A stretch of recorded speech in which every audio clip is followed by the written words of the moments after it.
is done. Hello, I'm Adrian Dziubek. I'm working at STX Next as a senior Python developer. That's in Wrocław, Poland, and we are creating web application in Python and JavaScript. We have great self-organizing teams. And privately, I'm a cyclist. I make bikes, I repair bikes, I ride bikes, I make photography, and also I'm an ultimate frisbee player. If you don't know that game, this is something like Python among the programming languages. The same thing is about ultimate frisbee in team sports. So check it out. It's a great thing to do. So the talk is going to be about how I rediscovered descriptors. And I did it when I was working on tree structures. The tree structure, that's basically you have a parent node, you have some fields inside, so well, maybe the other way. So you have many nodes. One can be put inside another, then we call this node a field of the parent node. And you can also put value inside a field. So the basic tree structure is like in Django. You know the models in Django? Do you know Django? So, so you have fields in there. This is one level tree. And what I discovered when I looked, when I was watching the presentation by my friend, is that I think many people have seen the descriptors, have even heard about where they are used, but they didn't see the obvious way to use it in other places or to override the default behavior. So have you heard anything about descriptors? Can you raise your hand? Yeah, and have you ever overridden the default behavior? Oh, that's what I thought. And I'm going to start with introducing the project to give you some context. I'm going to tell you about fighting the legacy code and how when I got the opportunity, I have rewritten the tree structure that was used over there and what I learned from that. So there's going to be a legacy code ahead. First, the project. The project was a positioning system. It means we have a mobile phone which sends the GPS position along with what it sees in the radio. So what base stations of the cell network it sees. And we process that, we calculate the positions of the radio stations. We gather this data, and then when another mobile phone, the one down, sees only the cell network stations, we can give it an approximate position. And this is used in assisted GPS when you, because otherwise the phone would take like 10 minutes to log onto the satellite because it doesn't know anything about the satellites and the receivers are cheap inside mobile phones. And that was the C++ project. And we had a test project alongside that was written by a C++ programmer. And this project basically replaced the mobile phones and also had access to database. So we were sending binary data, we were comparing the responses against what we want to see. And we were also checking within the database that the positions are updated in the right way. So that's basically it, and up to the code. So there were a few problems with the code.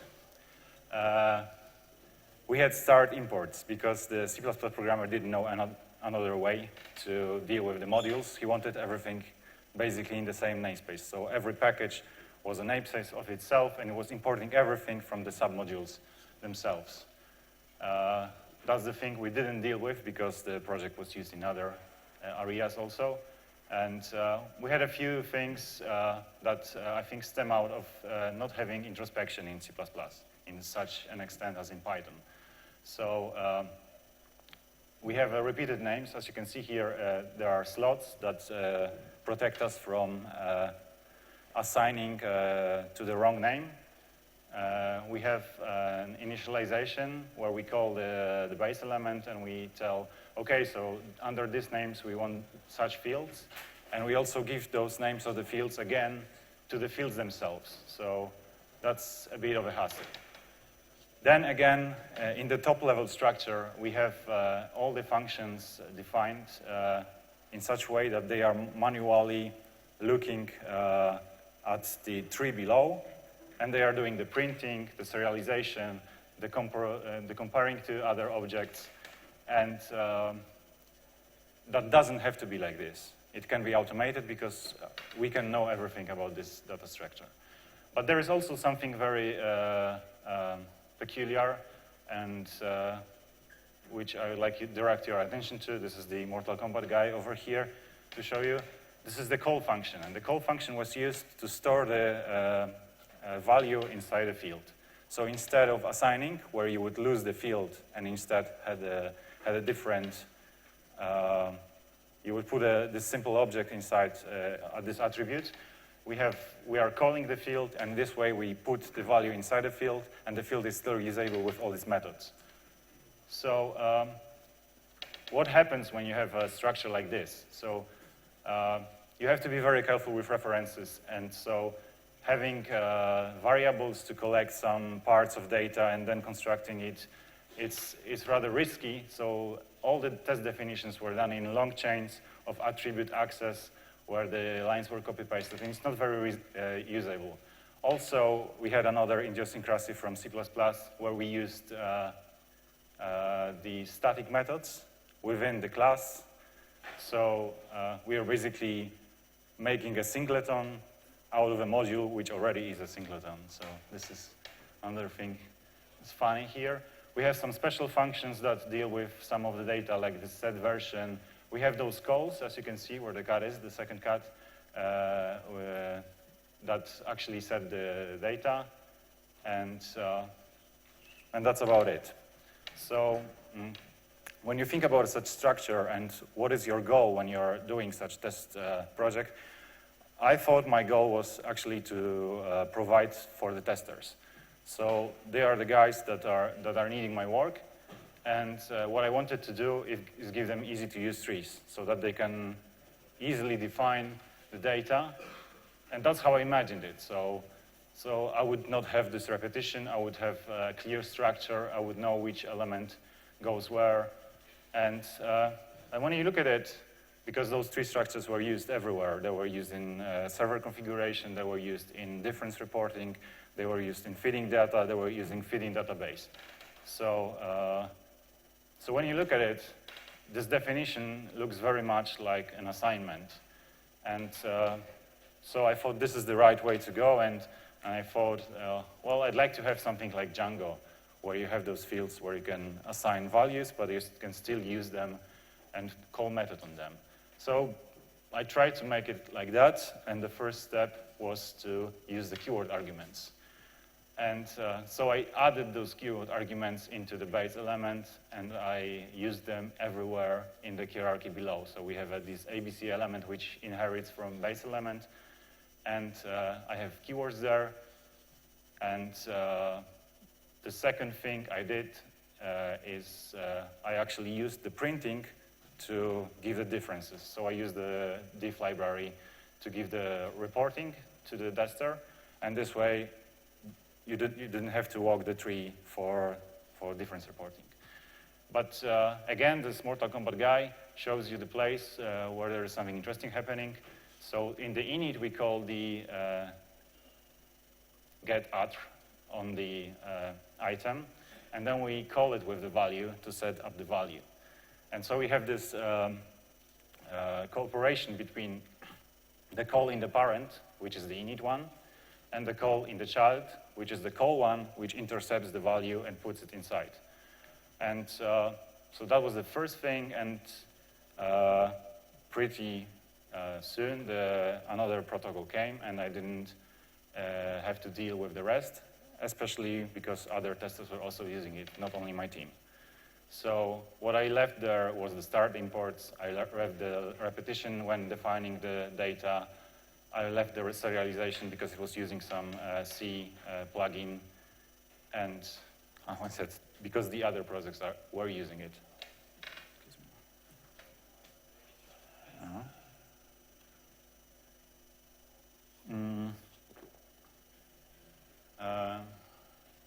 Yeah. So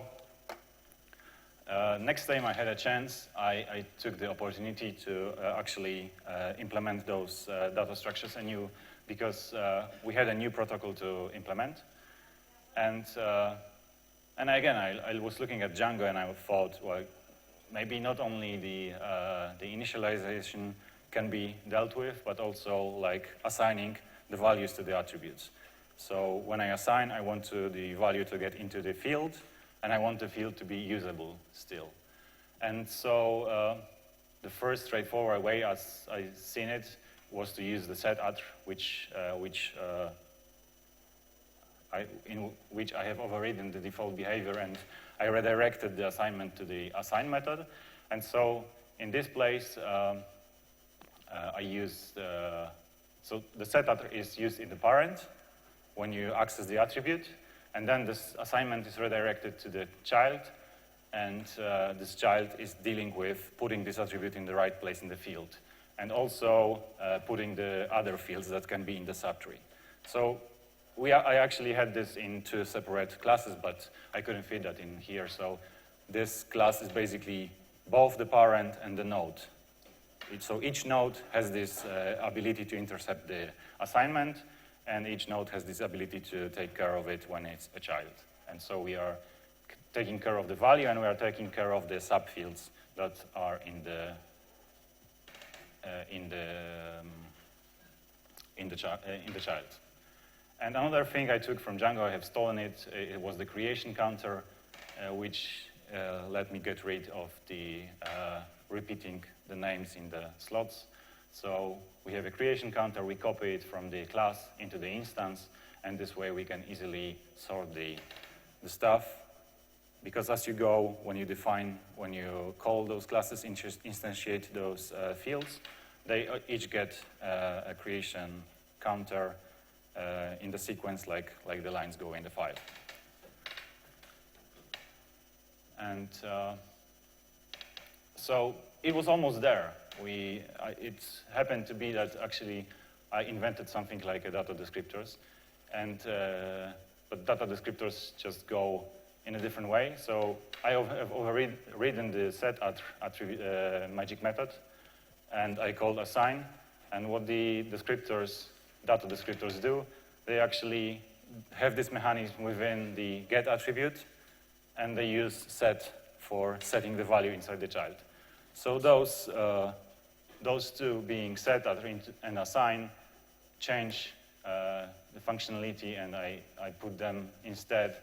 There is a get attribute which would call our set, and the set is in place of our assign. So this is the transformation that happened, and basically I'm using the data descriptors. And what I think, this doesn't seem scary.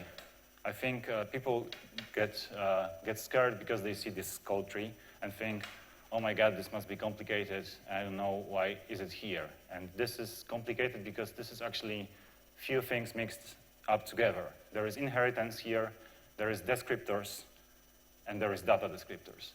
So the ones in red, and again I have those two matching pairs marked pink.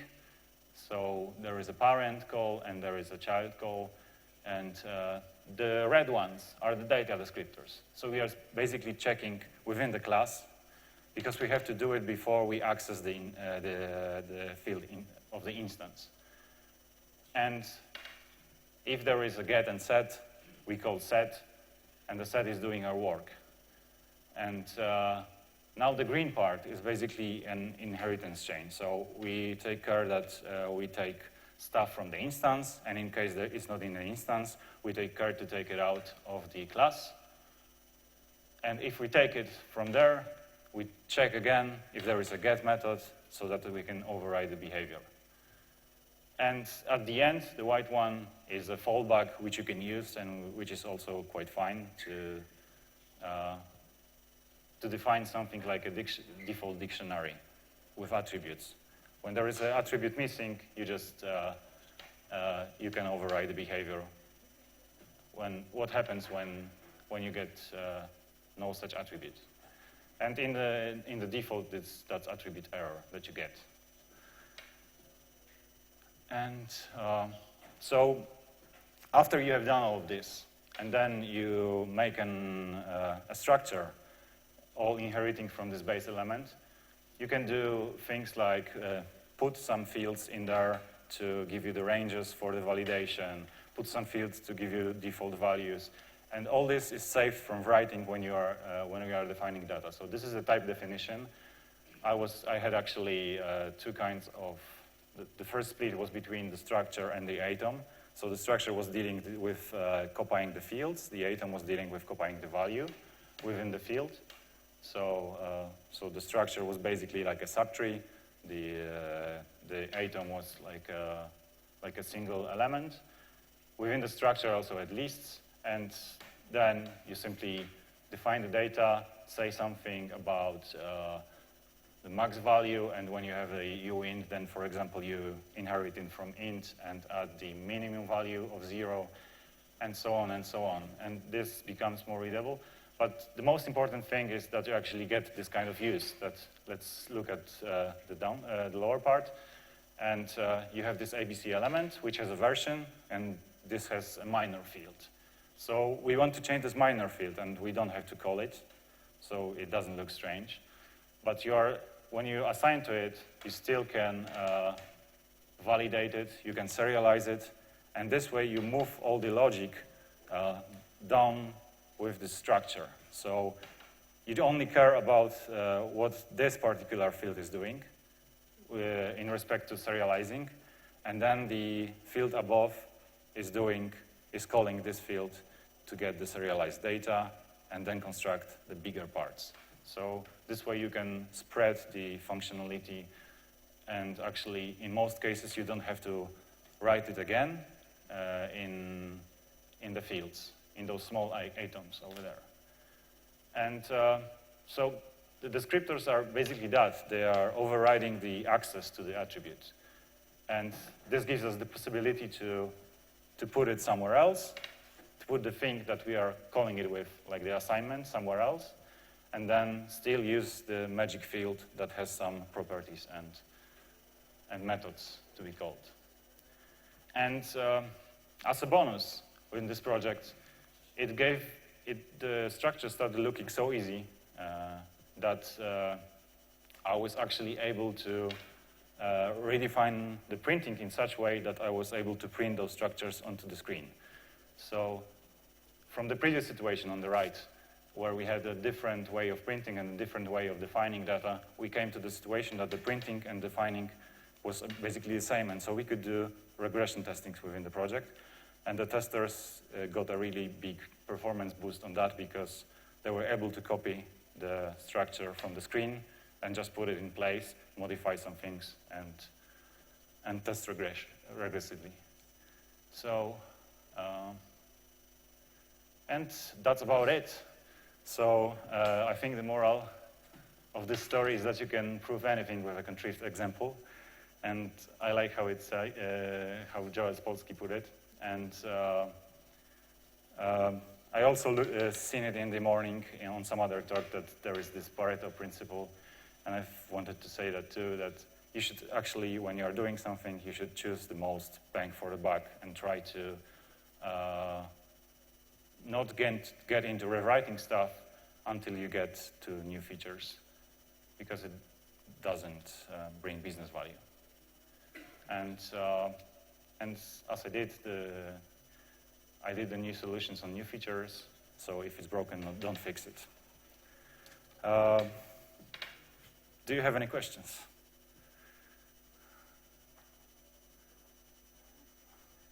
I think I rushed through it.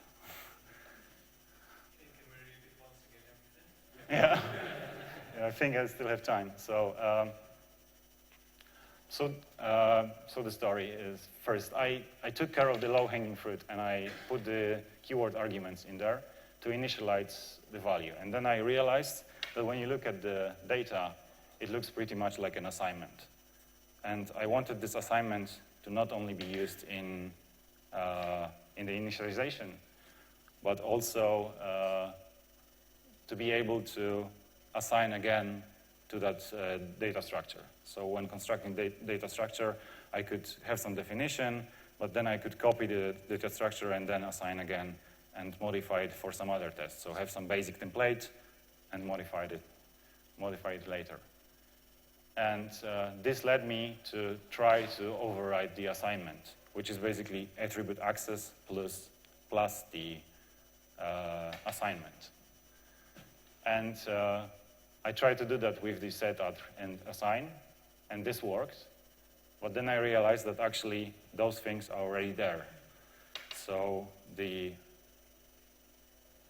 how I think about it, I think the descriptor API, data descriptor API, is mostly about this kind of thing where you try to take over at the moment where somebody is assigning to something, then take this data, put it inside the field or a node, and then still have this magic node that does all the work for you, but you have the ability to write the code like that, where you assign to something and then call the stuff that is needed for you.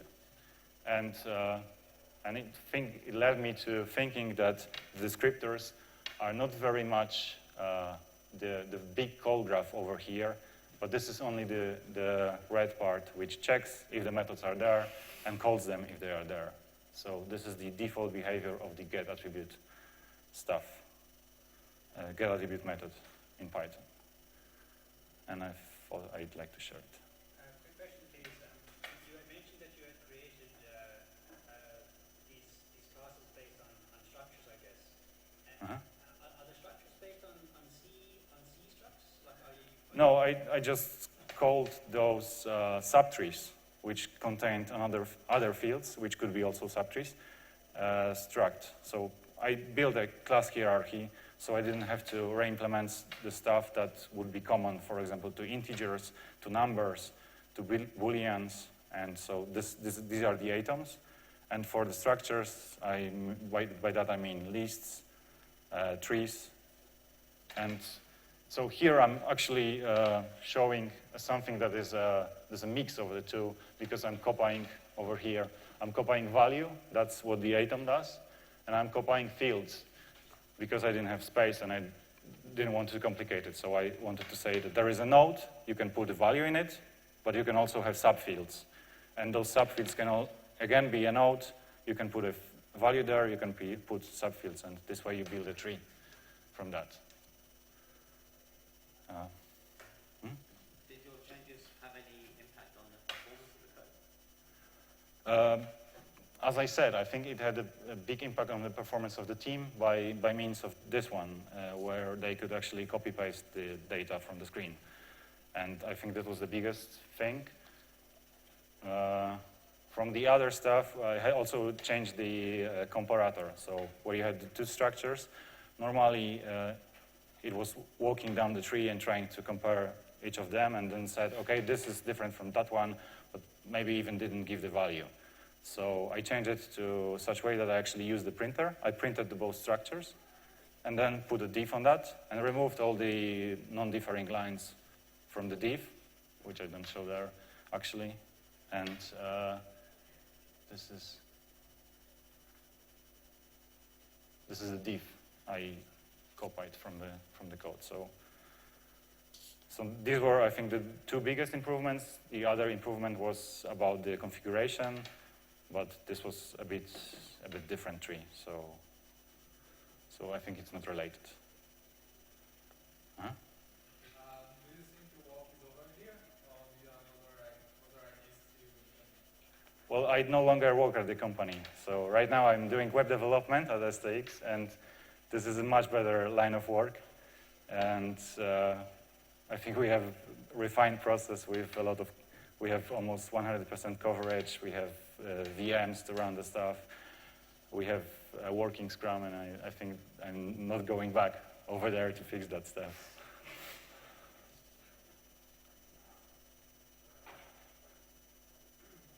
Anything more? So I guess thank you for your attention.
go.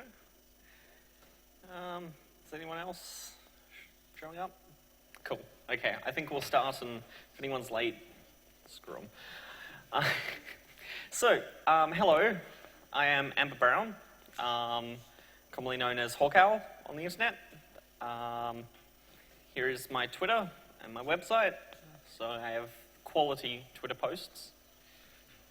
Those of you that follow me know that I'm lying. So I live in Perth, Western Australia. If you're wondering where that is in the world, it's right there. I've come like 13,000 kilometers, so hopefully, it's been good so far. I mainly work on the Twisted project in my open source stuff. So I'm a core developer and a release manager, and I've single-handedly ported the most code to Python 3.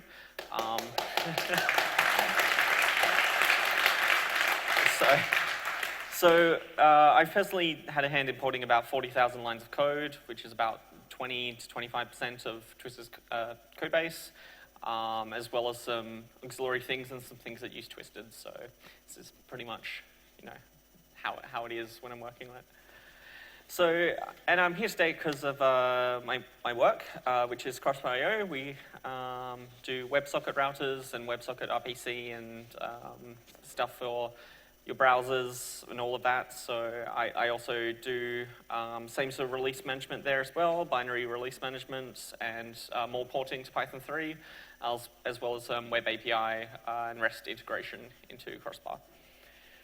So the original idea for this talk comes from two people, Russell Keith McGee and Glyph Livicowitz. So Russ asked me the question, why is Twisted relevant when there's async I/O? Now he knows the reason why it's relevant, but he likes to play devil's advocate. But I think it is, kind of worth answering for those that aren't as ingrained into it as I may be, or as he may be from me ranting about it like endlessly whenever I see him. Glyph published a blog post about it, and it goes into a lot of the same things that I'm going to go into, but, it's good. I recommend checking it out, and he talks about it from a more of a long sort of perspective, as he's been part of the project for a very long time, and I've been on it for 3 or 4 years, so it's a bit of different perspectives as far as the timescale goes. Now, one of the core problems you have when you're writing any software, pretty much ever, is that you want to do some form of I/O. Now, I mainly do web stuff. So you have web frameworks, and they're all pretty good, except the problem with it, from this hilarious joke, is that the more conventional ones, like Django, Pyramid, Flask, all of that, they only really serve one request at any one time. Now, the way you get around that is you deploy using runners, and these runners have multiple copies, and they put these multiple copies in threads and processes. So you are effectively still processing one request at a time, but you're handling the request in parallel. So it sort of gets around it in an okay sort of way. Now, in Python specifically, threads or processes won't really help you with what's called C10K, which is 10,000 concurrent connections. Now, when you try, it sort of ends up looking a bit like this. Mainly because in Python and in programming languages in general, threads are very hard to use safely. You end up with race conditions, and it's really hard to reason about your code from a purely reading the code perspective, because threads decide when they want to change between each other, not you. You don't get control over that. You can try and get control over it using explicit yield points, but this doesn't always, for example, geoman, but this doesn't always work. They're also a bit hard to scale with in Python specifically, because if you have one thread per connection, you're going to have thread memory overhead. Now, that's like the Python stack. So by default, it's 8 megabytes on Python of virtual memory. Now, even if it doesn't use all of that, that can stack up pretty quickly. If you're just using 128 kilobytes per your thread for the stack and some various other things, if you have 10,000 of those threads, you're going to have like 1.3 gigabytes of overhead without doing any processing at all. And none of your business logic, none of your like fancy application stuff, just threading. And until the gelectomy happens, or until software transactional memory in PyPy becomes a thing that you can use without downsides, you don't end up with parallelism either. Because the global interpreter lock means that only one of these threads may be running Python at any one time. You can get around it with C extensions, so that you can do heavy lifting in those. But if you're writing Python, you're probably going to have, at least in the early stages, everything in Python. You can't afford to put everything in C extensions. Python makes this a bit easier, but you know, it's still something that you have to special case the easiest way of maintaining it and the fastest production code, which is not good because you want them to be kind of one and the same. You also won't do threads properly. Pretty much no one in this room can do threads properly. Even if you've written thread using code, there's probably some subtle thing where it's going wrong, and you won't know until it's really, really bad. If a fun thing is when people say that you can do threading properly, especially like when they're like C threading, yeah, that works. You know, there's applications that use it. If you look at the CVE database and search for race condition, and look at when there's thread race conditions, there's been untold amounts of damage from not handling a thread properly, from a small race condition happening. Microthreads like gevents and eventlet, they're not really better. They still have some of the similar problems, and Glyph talks about them much better than I ever could, so I recommend checking that out. All these slides will be up online, so you don't have to worry about getting this even shortened URL. Now, something that Twisted uses, as well as Tornado, Async.io, all of those frameworks, is non-threaded asynchronous I/O. So we all use it. It's the common approach compared to, for example, Eventlet and gevent, which use green threads. So Twisted was one of the first. It's been around for known history, at least since 2001. There was bits of CVS before it, but all of that is lost to time. So let's just pretend it started in 2001. I recently moved to Git. Yay, we're catching up on the 21st century. It's amazing. Async.io is a bit newer, so it's been around since 2012. It was one of its first commits. In the very core of them, they both use the identical system calls. They're called selector functions. Now, they're like select, poll, epoll, and what happens is you give them a list of file descriptors. For example, sockets, open files, Unix pipes, all sorts of things, rarely anything that has a file descriptor. And it will tell you what is ready to have operations done on it.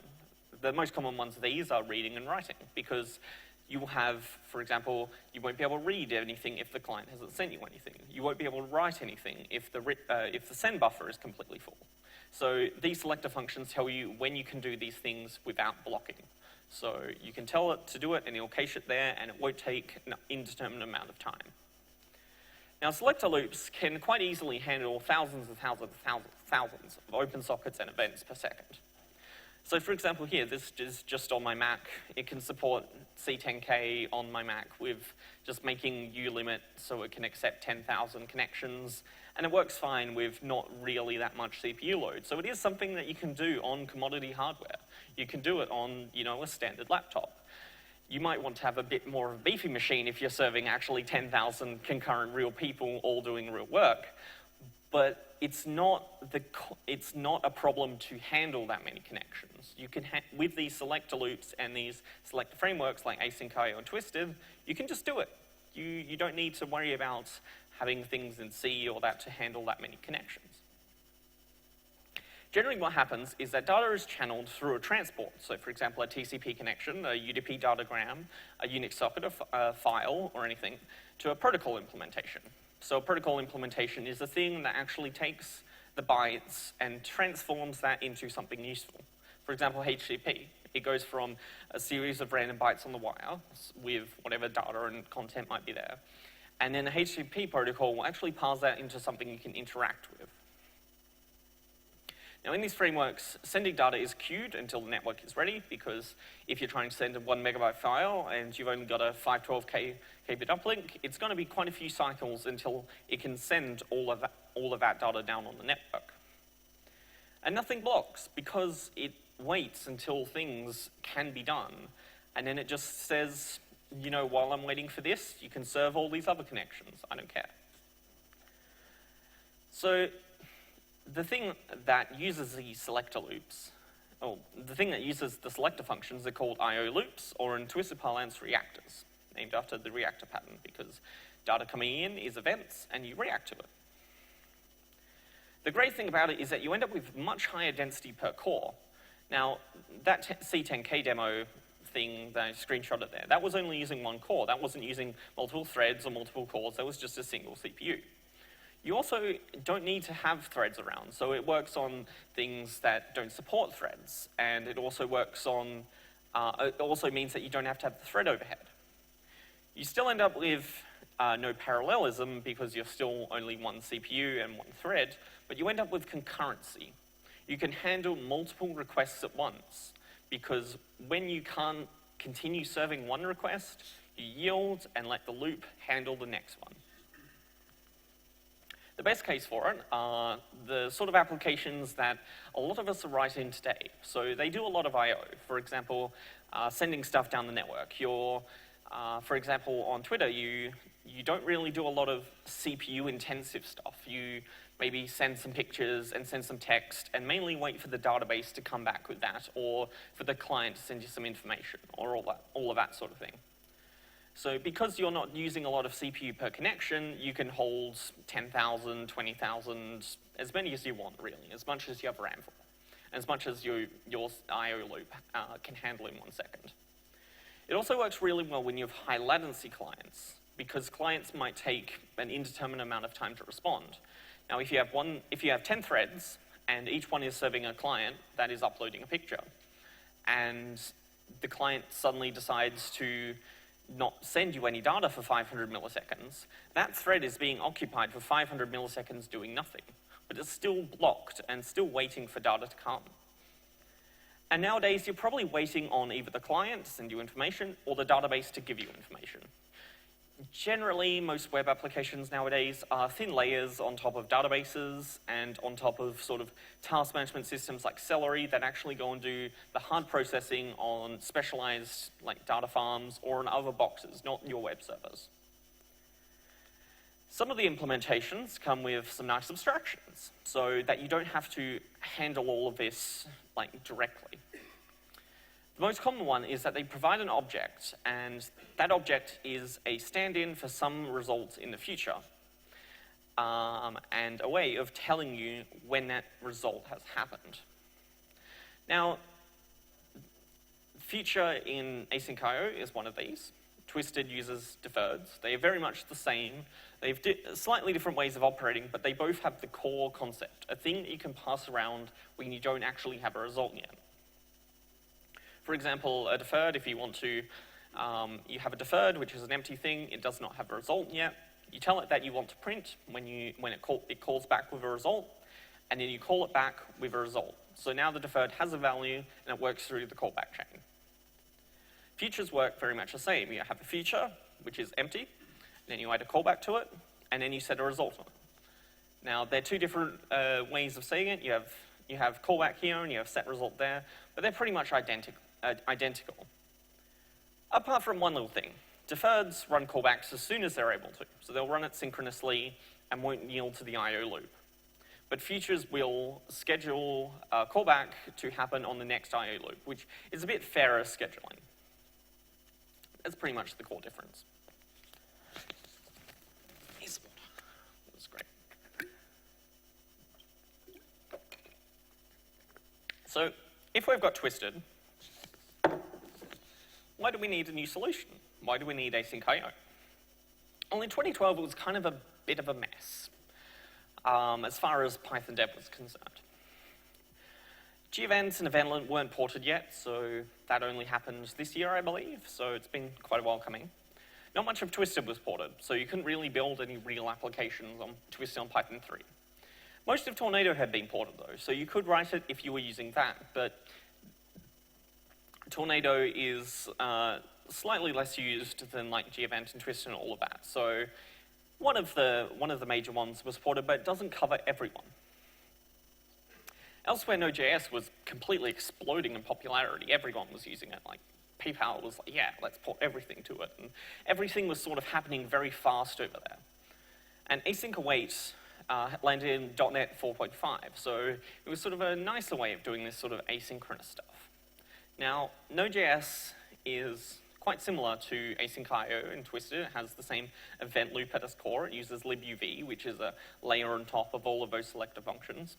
But it all works very much the same, and it did sort of give credence to the idea of this being a workable solution for pretty much everyone, that it was no longer something that was kind of niche, that you couldn't just put things in threads anymore, that there was a real use case for this.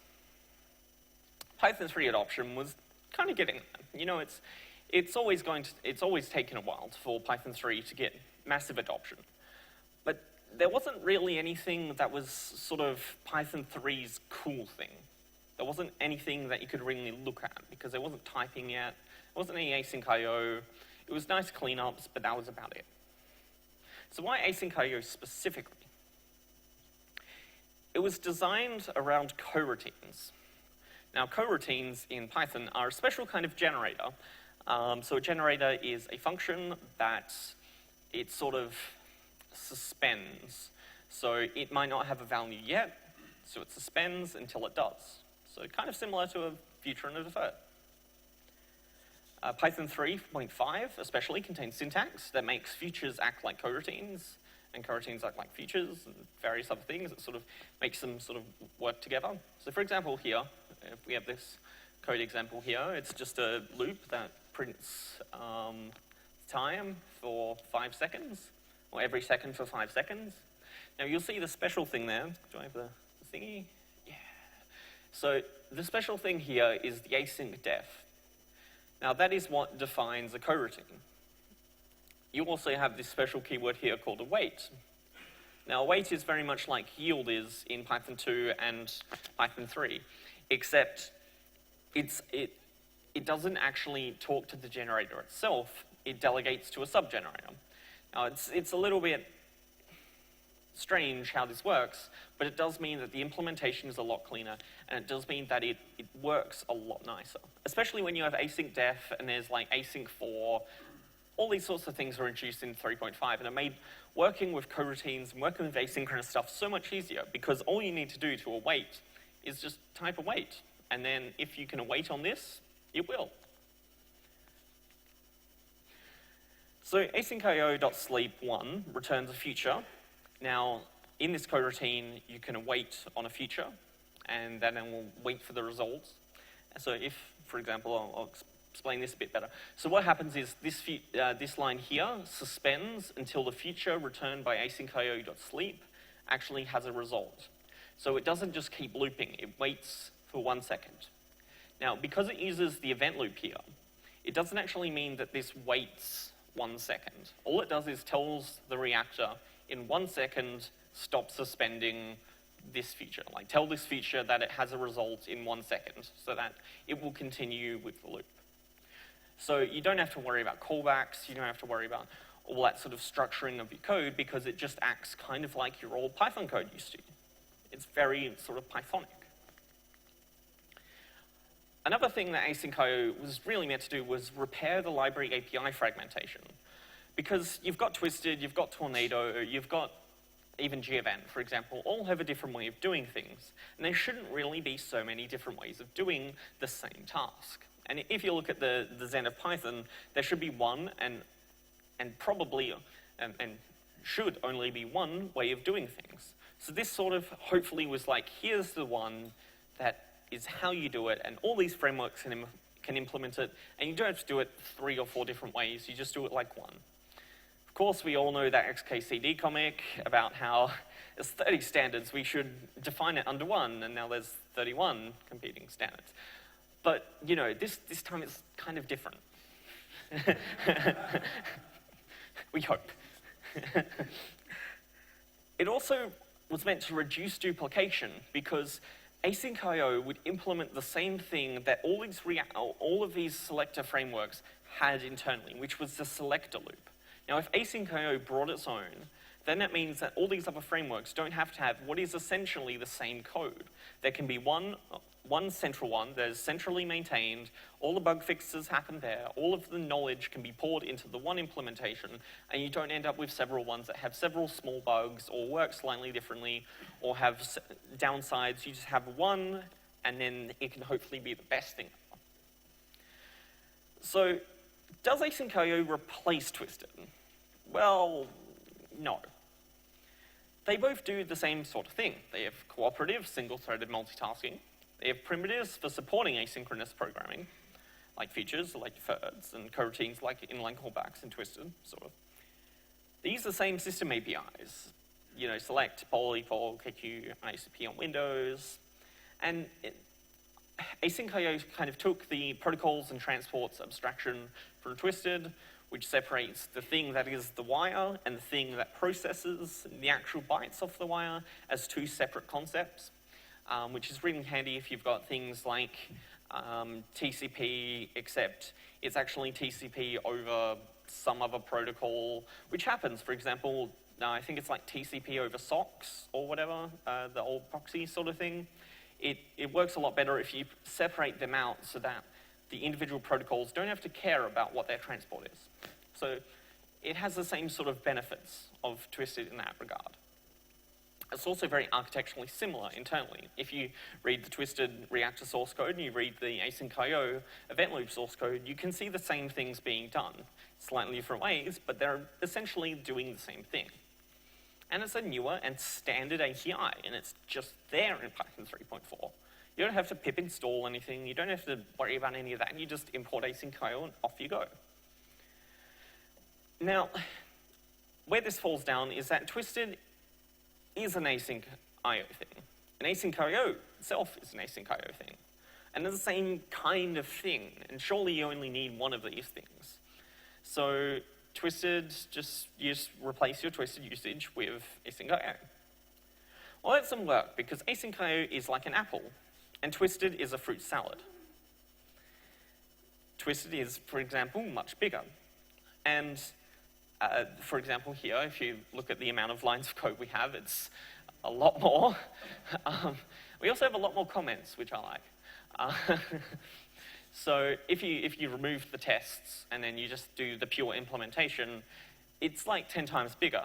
Now, that's not because Twisted is 10 times as bloated, or it does the same thing in 10 times the amount of code. It does a lot more than that. It's not only the core reactor, it is also protocols, for example, HTTP, IMAP, POP3, DNS, SSH, all of these different things. And it kind of all does this in one package, because when Twisted was first made, nothing else really kind of did it in the same way. And there were a lot of things that that Twisted does that Python didn't have yet. For example, auto dictionaries. We had our own. I think we just recently removed it when we dropped 2.6 support. We had to have our own auto dictionary lying around because it wasn't in Python until 2.7 or 2.6, I forget.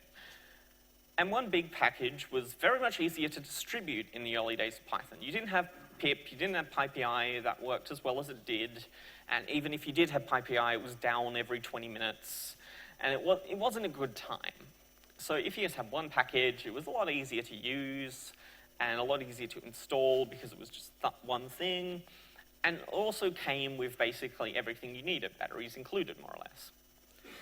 If we pull this down to what Twisted does, what async IO does, and the equivalent Twisted code, they're very much the same. The cores are essentially equivalent. And this equivalent core is basically those primitives, the core async IO utils, a couple of Python utilities that Twisted has that's in Python 3 now, and a couple of protocols that use all of the above. So some quite basic protocols. Oh, sorry, I did the wrong slide. This slide is showing that early Python code, for example, Django 1.9, is very much the same sort of size as Twisted. So Twisted is big, but Django is also big. This is the size that compares. Lots of graphs in this one. So as you can see, they're roughly about the same size in lines of code. Twisted a little bit bigger, but you know. But if you actually look at what Twisted does internally and what you need async IO to do the equivalent sort of thing, it is very much sort of the same. You're going to end up with a lot of code.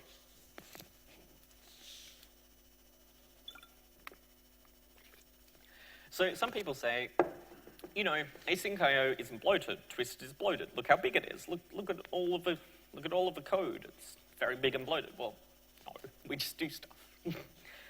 We also have some protocol implementations that aren't quite in async IO, like HP2.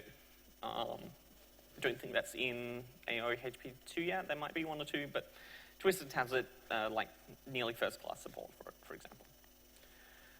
But enough about Twisted. Let's talk about Tornado. Who here has used Tornado? Yeah. So Tornado is another asynchronous framework for Python. It's a specifically asynchronous web framework. It's made by FriendFeed, which was later bought by Facebook and then was torn apart and, you know, dissolved because that's what happens if you get bought by Facebook. It's sort of similar in some ways. The transport is very similar to the I/O stream, but their protocols are a little bit mixed in. They don't have to worry about the generality. There we go. First flub of the word. Generality that Twisted and async IO have. It does implement its own selector loop. And it does actually have Twisted and async IO integration. So you can yield deferreds or you can yield features. And they might actually remove their event loop and just replace it with async IO. So as you can see, they've you know, got a bit further into using the standard sort of thing, and they're a really great example of interoperation. And is this kind of the future of Twisted? Now, interoperation is hard. As anyone that's ever had to work with a system that's similar but not quite the same, you know, it kind of has its difficulties. My focus has been the async await keyword. This was introduced as PEP here we go, PEP 0492, and I believe was mostly written by Yuri Semilov. I can't pronounce his last name. It was introduced in Python 3.5, so it's in a Python you can use right now, and it's pretty cool. I gave the code example earlier. It makes things a lot easier to read and looks a lot like your regular Python code. You don't have to worry about callbacks, you don't have to worry about callback hell, you don't have to worry about lambdas for all sorts of things just to add a value together and then pass it down the callback chain, because you just await and then you just do it on the next line. So wait, as I explained, gets the result of a coroutine. Sort of works. You have a coroutine and you await on a coroutine, which is sort of like a feature now in async IO. They sort of act like each other, and they are a special kind of generator, similar to yield from.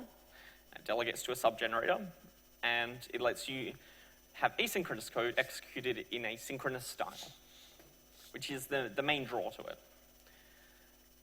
Twisted's had a sort of the same sort of thing since around 2006 called inline callbacks, where you use the old yield function, which is very much similar to how gevent does it, that you use yield and then you write sort of your standard Python code and you don't worry about callbacks as much. But I am working on the interop, and coming soon is a little thing called ensure deferred. And what that does is it takes a coroutine and it turns it into a deferred. And then that coroutine itself can await on deferreds. So if you want to write Twisted code on Python 3.5, you can just await things. You don't have to worry about deferreds or callbacks or anything like that. If it returns a deferred, you just await on it. And then because it's async def, it is actually a I've forgotten the word now. What is it? Coroutine. Yes, I said it 12 seconds ago and I forgot. It's a coroutine, so you just go down here and ensure deferred of the function that takes the coroutine, and that returns a deferred. So that means that you can write this code, and if it's like, I accept a deferred, you can be like, well, I'm just going to write this async def function, and the other code doesn't know because it returns a deferred, and you can yield deferreds inside of it. Also coming is a async IO reactor, which is a Twisted reactor on top of async IO.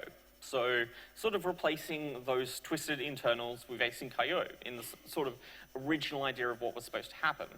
So it's on top of async.io, so that means that you can share the different things. So you can have a twisted protocol, or in this example, for example, this is AIO HTTP, so using UV loop, which is the like high performance async.io reactor. So this track here is a twisted thing, and AIO HTTP is an async.io thing. We just get the reactor and we just tell it, yeah, we're running. And this here is just a coroutine, which is AIO HTTP coroutine, so for example, handling a web request. And we're doing some twisted, some Trek sort of stuff in there. We just go deferred to future. And then the async.io code just believes that's async.io code. It'll wait and wait for the deferred to fire. And because they're running on the same reactor underneath, they will sort of they won't block the other. So you'll be able to have some async.io stuff, some twisted stuff, and it won't really matter. So yeah, here's the core part of it. Just deferred to future. So hopefully the next version of Twisted will come with it. Async.io does need to patch one or two little things. I've been discussing with them at PyCon US, got to follow up on it a bit more, but you know, it is there. It is very close to having that sort of thing where you can have Tornado, Twisted, and Async.io all using the same event loop, and you can sort of bring your own and bring the different abstractions from the different frameworks and use whatever you're most comfortable with. But why is Twisted itself, apart from Async.io, still worth using? It's released often. We have 3+ times a year that we have releases. 2016 is set to have 5 releases, which is quite often in sort of a size of Twisted sort of project. That means that we're going to be able to get features out a lot quicker than, for example, Async.io, because Async.io has to wait either for a new pip release, which I'm not sure when they do it, or wait for a new Python release. They're time-based releases taken off our trunk branch, so we just say, yeah, we'll release here. So you don't end up with big features that are sort of half-merged, because the trunk still has to keep working. So you can get the cutting edge pretty safely. We do have a lot of protocols out of the box, so here's just a small list of them, like just some of the random ones that I've seen people use. Not finger that much, but you know, it's in our tutorial. So a lot of them are, some of them are ported to Python 3, some of them aren't. It just comes down to someone saying, oh, we use that protocol, we want to be on Python 3, and then I sit up at 3 a.m. porting it, and then and it's ported, basically. And it's super easy to actually make your own protocols. So if you need to talk to some custom system, or you feel like running your own protocol for whatever reason, you can just do it in Twisted. Same with Async.io. It's quite easy. So that there is just an example of something that just echoes out whatever you send to it on the command line. We also have HTTP2, which is really cool because this is pure Python HTTP2. So this is without Nginx, without Apache, all of that, pure Python. So you can just pip install Twisted, square brackets, HTTP2, and then just set up your TLS certificate because that's how it negotiates that. Your browser says, I want HTTP2 in the TLS request, and then it'll just let you have HTTP2, and pretty soon we're going to have all the server push stuff and the client support, and it's kind of cool that you can just do this in Python. And this also means that when we get deferred to future and future deferred working, that you can write async.io code that uses HTTP2. We also do have established library support. We've been around for a very long time, and we do have a lot of handy little things. One of my favorite libraries is TXACME and TXSNI, which is a Python interface to Let's Encrypt, and it lets you do automatic certificate renewal. So if, for example, you go to my website, which is, at least for now, .NET, you'll get it'll go onto HTTPS. Now, I don't actually have to provision the certificates or anything like that. I just turn on TXACME, and it goes and automatically gets it. It gets the certificate and does the challenge, and handles all of that, and it sets it up. So I have like a straight A on the Quella's SSL test without ever actually having to look at a certificate.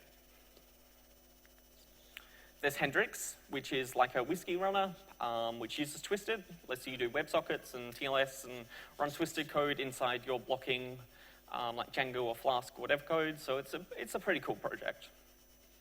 Spotify, which is one of the things I work on, which, for example, because Twisted and Async.io share the same sort of protocol and transport abstractions, it's a WebSocket library that has a single protocol and then sort of shims for Async.io and Twisted. So you have the same sort of dependable base of WebSockets, and it'll work the same on Async.io and Twisted, and it works pretty well under PyPy, the optimizing JIT compiler, which is also very good, and also the HP2 stuff here also works very well under PyPy and is actually probably one of the faster HP2 implementations out there.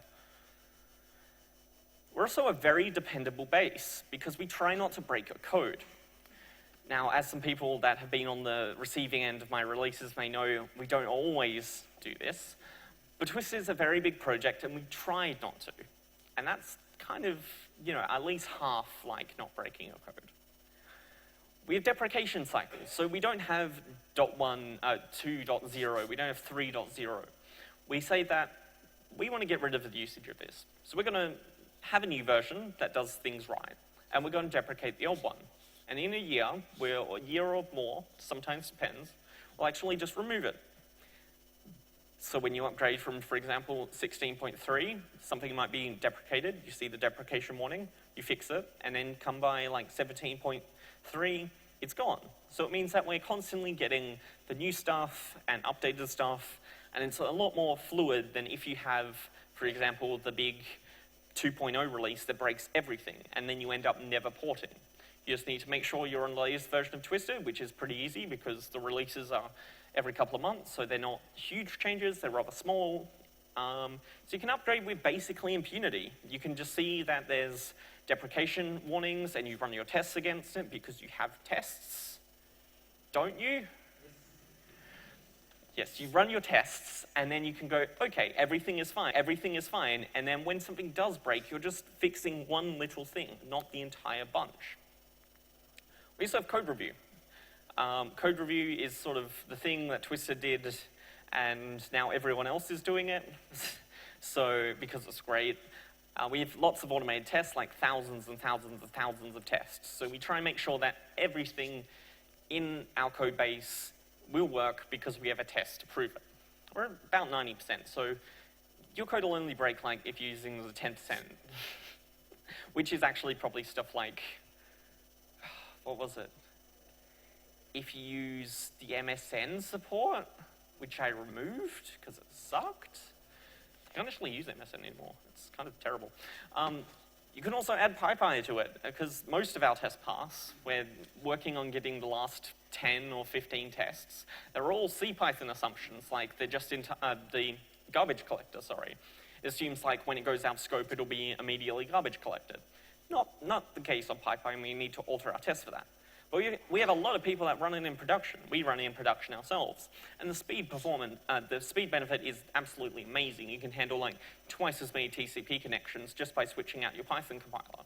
You can serve a bajillion more DNS requests, and you can do so much more templating per second because it's a just-in-time compiler, so those core inner loops are all transpiled to machine code, and then they go really fast. We support a bunch of platforms. So that means that the test passes on the platform and we gate any merges that it needs to pass. So we end up with a huge bunch, so pretty much nearly anything you run, it'll work. There's even a couple of other platforms unofficially supported that work pretty well. We have people running it on like the HP UX, like that Unix thing. And it works, and I don't know how, but, We support Python 2.7 on all platforms, Python 3.4 and 3.5 on Linux. Python 3.3 as well, but I don't think there's any current platforms that aren't end-of-life, so we don't test on it anymore. PyPy's close, a few tests remain. And PyPy 3, which is actually 3.3.5, is getting worked on.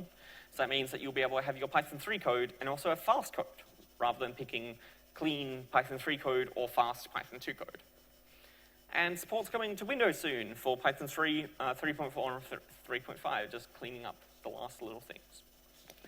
And most of all, the reason why I think Twisted and Tornado and all of those other frameworks that aren't async have real value is that competition is really good. We fit in this ecosystem if only as competitors, because we can have some things that are good, and then async can go and do things better, and that means that we have to go do things better to compete. So it means that we just keep moving forward all together as a community. And as the interoperation gets better, it means that we all benefit. Now, where to from here for Twisted, for async? Well, interoperation is the big thing, because then that means that you can use all of your old Twisted code and your new async code and your new Twisted code and all of that on Python 3. There's the async sig mailing list, which I haven't actually subscribed to yet. But we are going to be talking a lot more in the coming weeks, coming months, coming years especially, about interoperation between all the frameworks and making it so that everything sort of works together. Now, if you want to know some more about, for example, protocols, I recommend Corey Benfield. He's one of the request maintainer and the author of the Twisted HTTP2 support, PyCon US talk Building Protocol Libraries the Right Way, alternately titled You Do It Wrong and All of My Libraries Except One Do It Right. No, wait, other way around.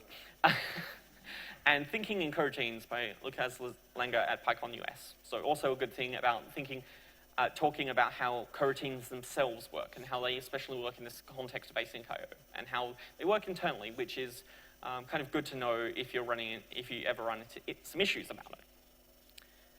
And questions. So ask questions. If you would like to yell at me about how I'm wrong, please wait until afterwards. You can yell at me how I'm wrong. Ouch, I love it. Yes? How much value would you see importing scraping into async IO? Scrapey, I would say that there's probably not any value in it, especially once the interoperation stuff comes into account, because, so scrapey is, I believe you write, it's like a whole bunch of tools, and then you do write asynchronous stuff for fetching the pages and processing them, right? So in that case, like, because scrapey is large, I don't think that something like scrapey could really survive a transition to async IO without some major rift. You can't completely break all the existing code and all of that without some ramifications. Now, with like interoperation stuff, then that means that you sort of, it doesn't matter what scrapey itself is written in, because it'll work with your async IO database adapters and your async IO other things. But as far as like scrapey and other projects, it's kind of worth just keeping on whatever you're on and waiting for everything to catch up, talking with each other. Because you just can't rewrite that amount of code without something going wrong. And, you know, that's the unfortunate bit, is that you can't just pick and go, oh, this is better because all the existing code won't work. And that's really valuable to some people. I have a question about the async IO example. Yes? In that, there are two await statements. And if you look at a similar example in .NET, Scala, XML script 7, I think it was there. This one?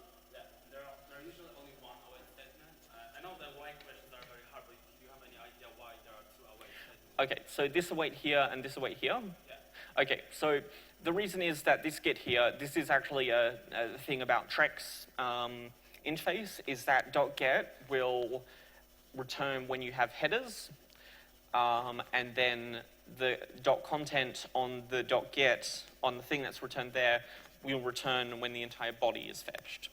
So that's just a particular thing for this API, that you get an early response that's not the entire body, and then you ask it, get the rest of the body, which might take hours, minutes, days, depending on how big it is and what your connection is. So that's just a purely sort of thing there. You can use as many await statements as you want, and all of that, so it's really just limited by your imagination.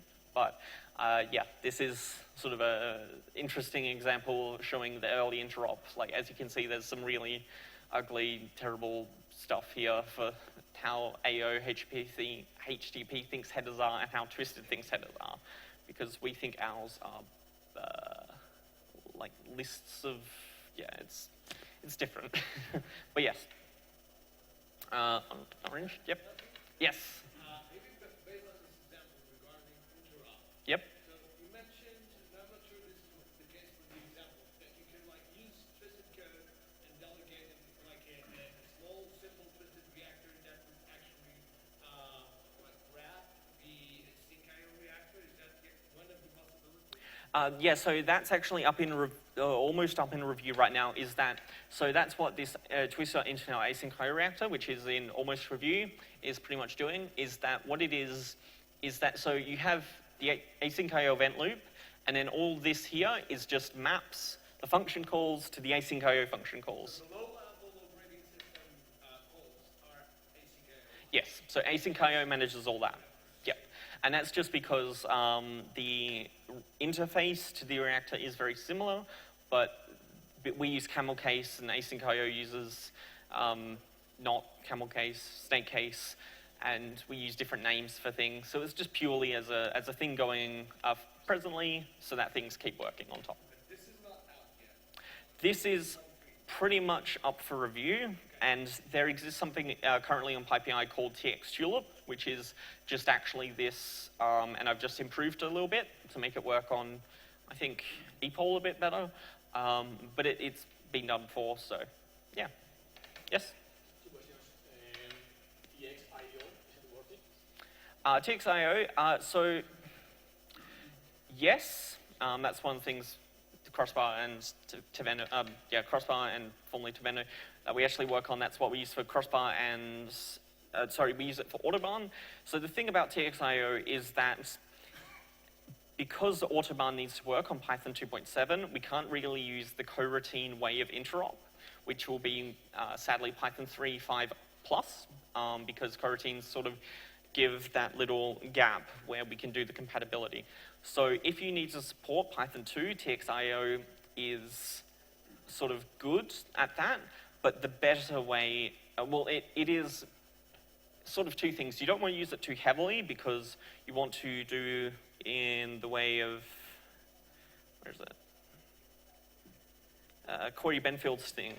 So where he's essentially got his protocol, which is the meat and potatoes of like the HTTP2 support, and all of that is synchronous. It doesn't use futures or deferreds.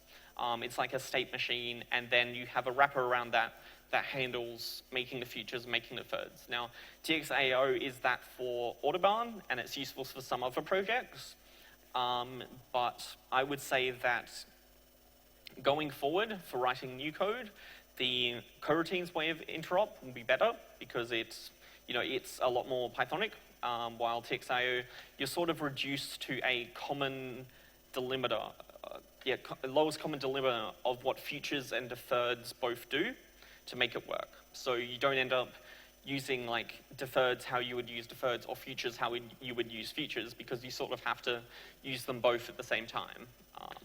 So it's good for current software, but there will be more optimal solutions in the coming years, and when we drop Python 2 support as like a community, then it'll get a bit better. The other question, any experience about comparing performance in Twisted running on PyPy versus Asyncio?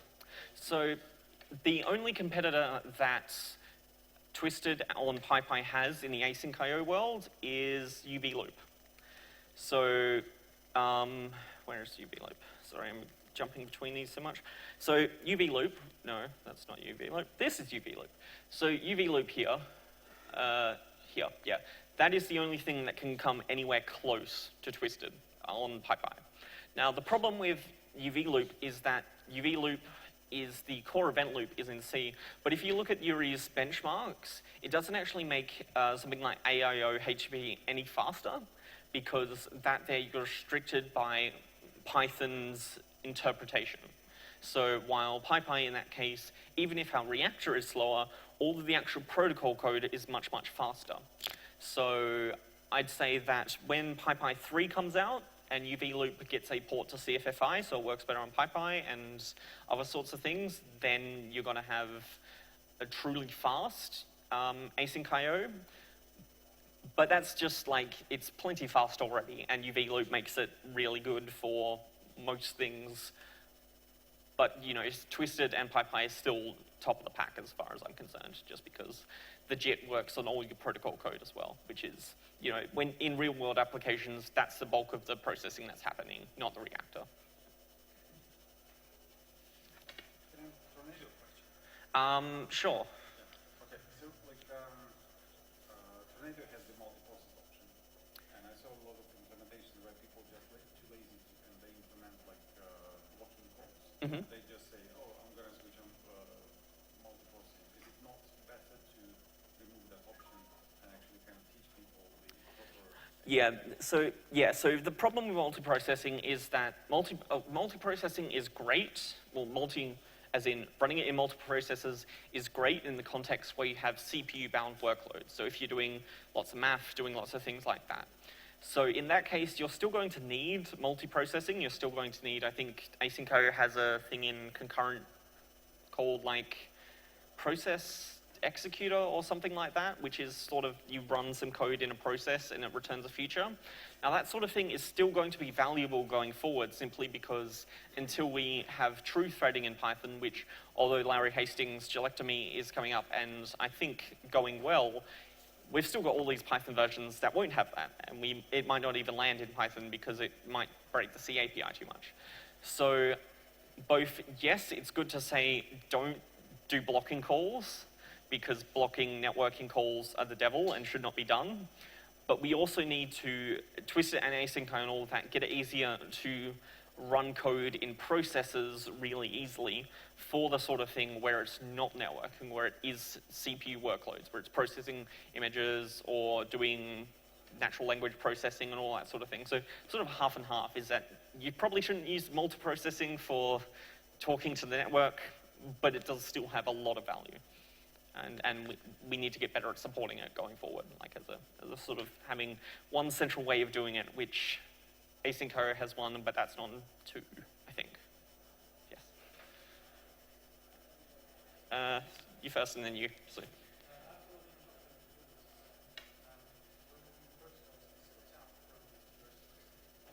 Sorry? Yep. I would say not. The eventual future is probably going to be that we ditch all of our reactors and Twisted becomes the protocols, and that's it, rather than the other way around. And it's more likely that we're going to split out more and more of our Python utilities, for example, deferred, which is purely just a Python utility, and split all that into different sort of Python packages so it can be more widely used.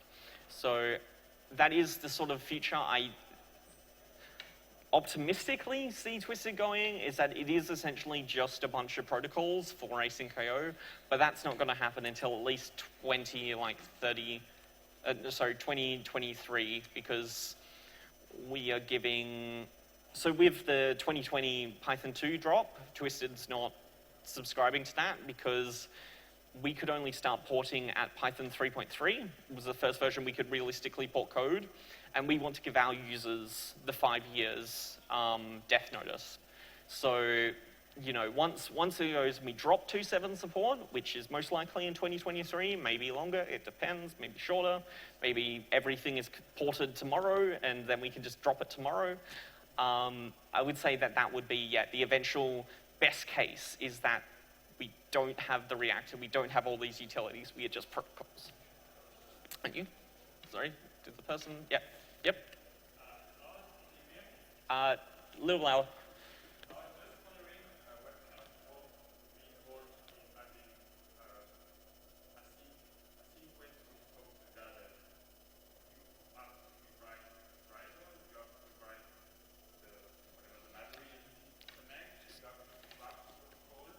So talking to databases, so for example, one great thing is, okay, so a lot of the current ones talk to a socket, so they wouldn't work as stands. There is a library for Twisted called CX Postgres, which wraps the native async parts of the Postgres C library.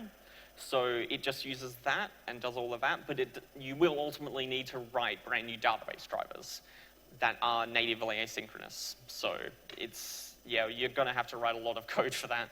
The usual way to do it is just wrap it in the thread pool and go shrug, but that's not the optimum way. Native ones will always work better, will be more efficient, and but yeah, so it will require a lot of code rewriting, which is fun. Anyone else? Oh, yes. So I believe a lot of applications actually can be rewritten in paradigms that don't require like GIL and stuff. So can you think of examples where like concurrency or actually in particular GIL is a true constraint? The GIL is only a true constraint when you are dealing with C extensions. With C extensions. So the thing that PyPy has is it's got this experimental thing called the STM, which is software transactional memory. Now, when that kind of gets forward a bit more, it doesn't crash as much because STM is a bit, it's a wonderful technology. Basically what it means is that rather than having a global interpreter lock, you have a lot of finer locks. And you lock specific bits of memory. Now, when you do something like Twisted or async.io and all of that, where you have the core reactor, and then all the things that come down from it, but these individual sort of handlers don't talk to each other. So that means that in the sort of the GIL-free world, you just say all of these have a software transactional memory lock for their own sections, and then they all run in parallel.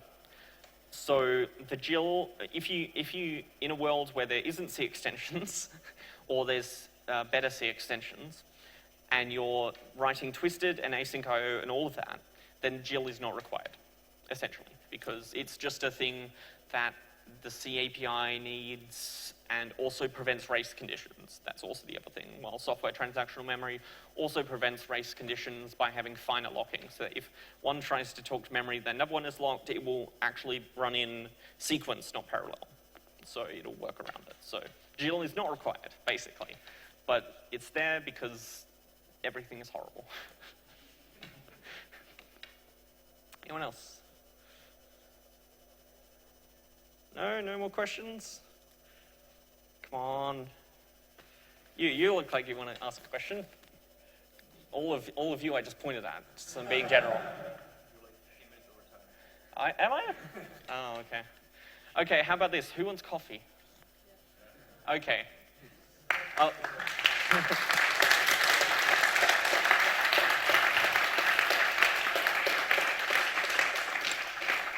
I love being the last slot because I can just run over time. It's great. Sorry?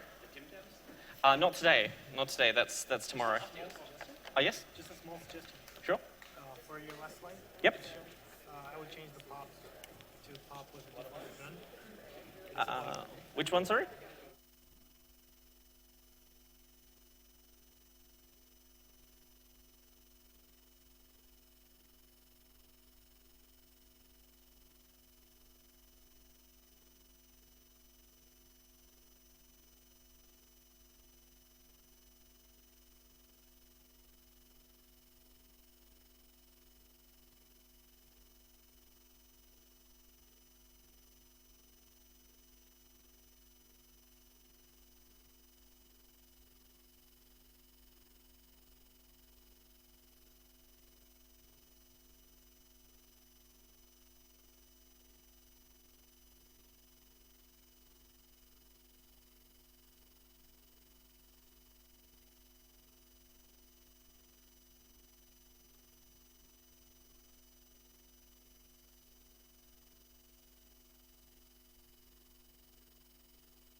let's see if I can project uh, slideshow settings, ranges, multiple. Can't see the second display actually. Strange. Exam output HDMI audio.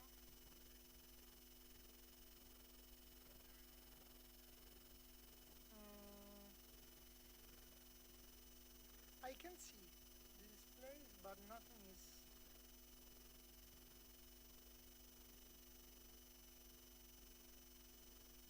Don't know why. Maybe the frequency, my frequency is too high.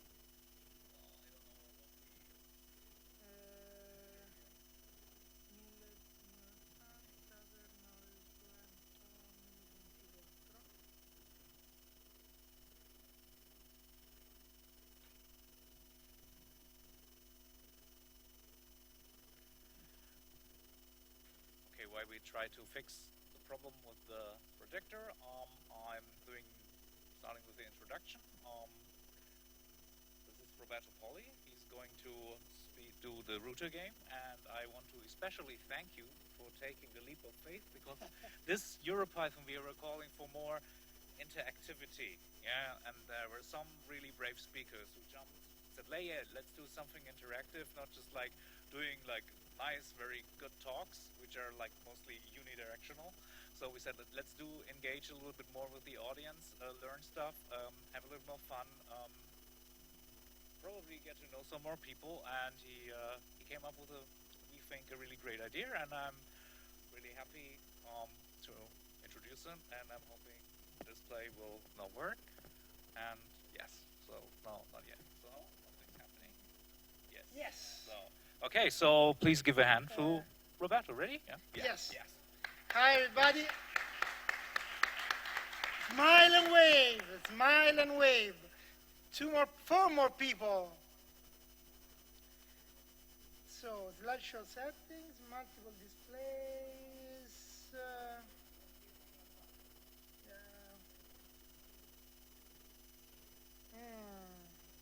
We are almost on it.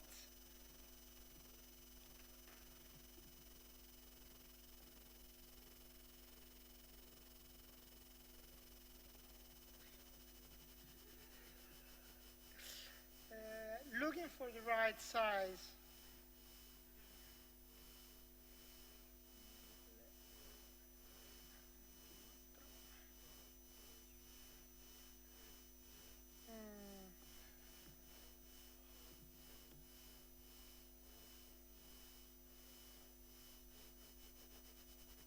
It's just this resolution. I should downscale in some way.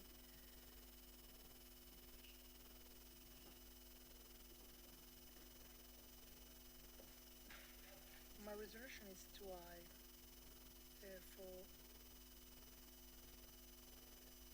maybe.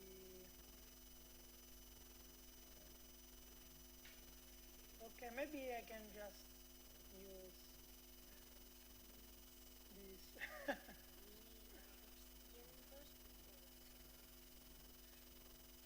Okay. This one?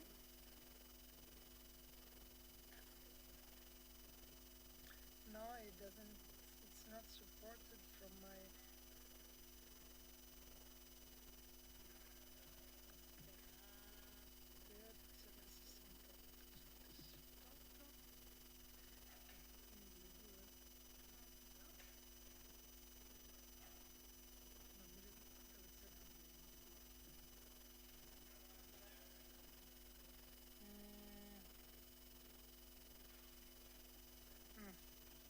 A bit better. Okay, maybe we are there.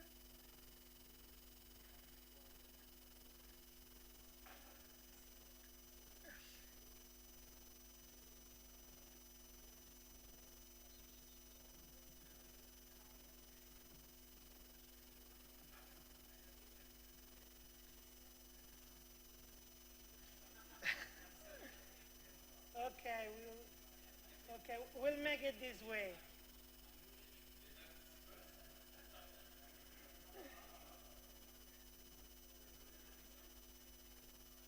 Okay, sorry for the delay. Okay, that's it. So I'm glad to present this session. It's an interactive session.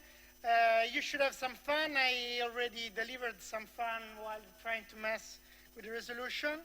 Well, first of all, I work in Partech. It's an Italian company. I play with C, Java, and Python. I got some Red Hat and MongoDB certification. I should thank the company where I work because they just give me a free ride with plane and hotel for 1 week in this wonderful city. So thank you, Partech. Partech provides expertise in IT infrastructure and business intelligence solutions, and participates in various free and libre open source software. What will we learn today? The basic of a local area network. We will see a bit of communication basic, an app game with no address resolution protocol, and the switch game, again with no address resolution protocol. What is an address resolution protocol? You are not supposed to know, because you should invent in your team a way to discover IP addresses. And then if we can make it, because it's a bit complicated, the router game. What is communication? Communication is made of a sender and a receiver. So sender and receiver should be identified in some way. Cellular phone have an IMEI, while internet devices LAN devices use a MAC address. There is a medium that is the channel of communication and the content. What do we have in LAN communication, but always in communication? That the content should be adapted to the medium. So we have identification, encapsulation, and the fragmentation. If I have to send a bigger message, I should split it smaller chunk. Today we'll try to learn it on your pen skin. So, what is a MAC address? MAC address is an address. It's 6 bytes. It is a medium address control. And for example, what is your name? Okay, Eduardo. What's written in your MAC address? Which are the first 3 digits, 1 byte digit? Is there a device vendor name? It's an LG. That's because almost all LG devices start with those 3 digits. So if you sniff on your local area network, you can count how many LG devices you find, how many Cisco devices you find, and so on. Somebody has a MAC address with a virtual machine name. So, your name? Okay, which is your MAC address? Okay, the first byte has a second bit. The second bit is, it's highlighted, 1. Okay, that one, second, means that that MAC address is a virtual MAC address. It's not a vendor, it's not a Cisco, Apple, LG, Samsung, or whatever, but it's reserved for virtual machine, because when you create your virtual data center, you should be sure that your MAC address of your virtual machine does not conflict with real machine one. So, you think you are anonymous on your local area network, but it's not actually true. But on Linux you can fake it. You can fake a virtual machine IP, and maybe you can conflict that virtual machine IP with the MAC address of some other machine. So, this is the way a MAC address is made. Now, we will learn how our personal computer communicate between themselves. They are connected with an Ethernet cable to an Ethernet hub.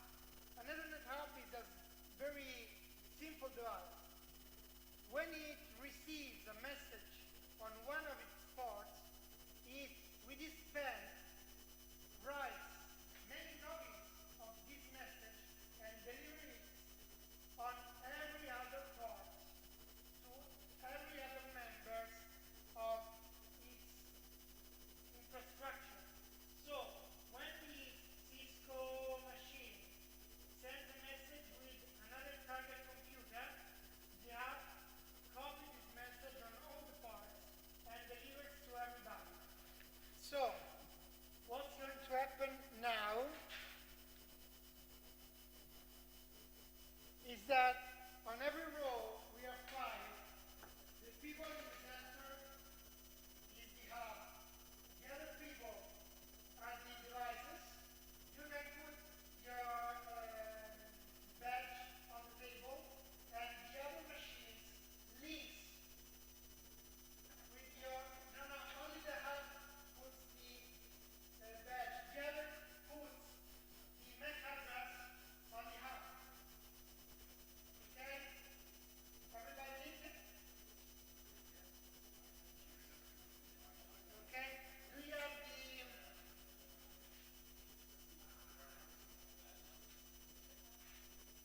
messages template? Actually, the messages template are not actually correct because this is layer 1 of the TCP/IP implementation. While in the slides we will refer to L2 as the ISO OSI level. But as of now, MAC addresses on these messages is in L1. Okay?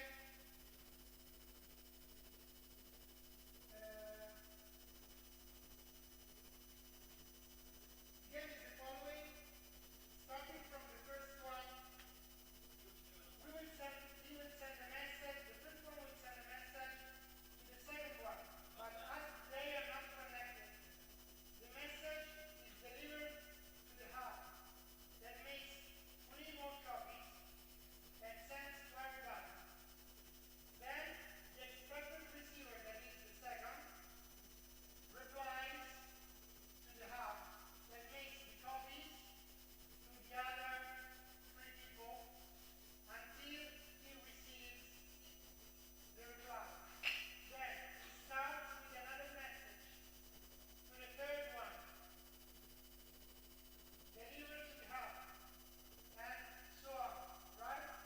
In 5 minutes a day, the messages are the Europython Twitter timeline. So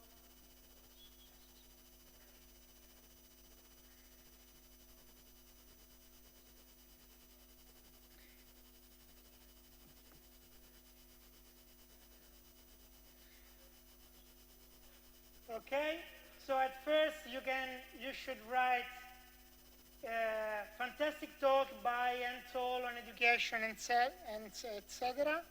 Then European live streaming for those who didn't know. This is the second message. The third is I'll be presenting, okay? And in 5 minutes, the winning team is the one that goes the most with the oldest message. Is that clear? Do you have pen?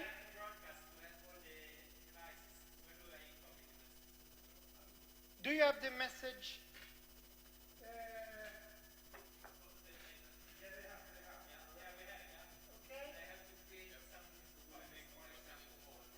Okay, so he writes on the first message, he's on the MAC address stuff, okay? He writes his MAC address on the destination part. Okay, 90%.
speed up things, he can.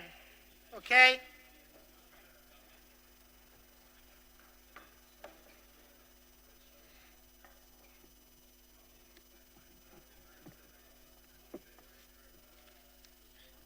Alex, here are more messages here in case they need.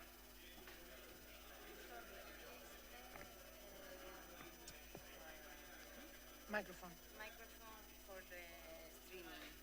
Ah, okay, so that's Okay, fine. That's fine.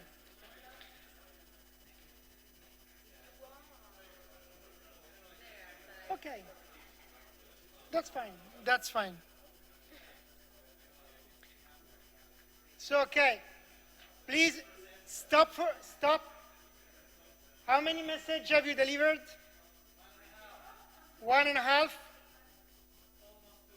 Almost 2. Okay. So now stop delivering and change topology. So 2 hubs are connected.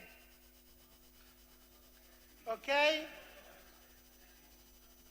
So when a hub receives a message, he should deliver it to the 3 devices connected with him, plus the second hub.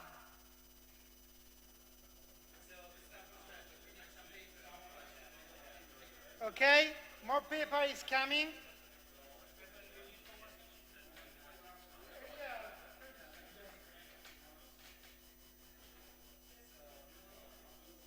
Is that clear? So the 2 hubs are connected, and we have a topology just like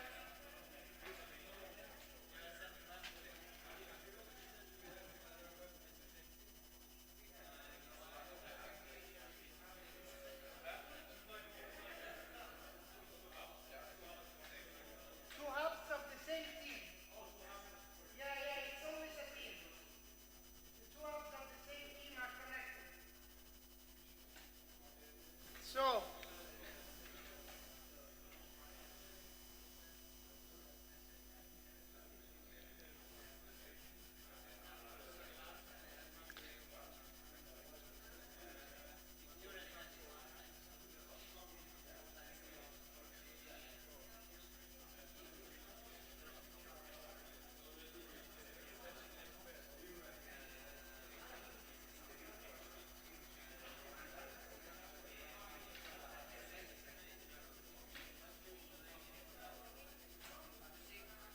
okay, now you should reply with the following tweet.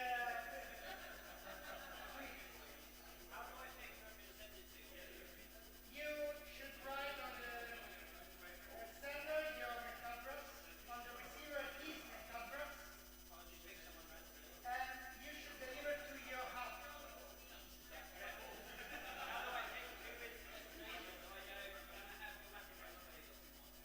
You receive a message from him. Okay. So just change your MAC address. Just change. Yeah.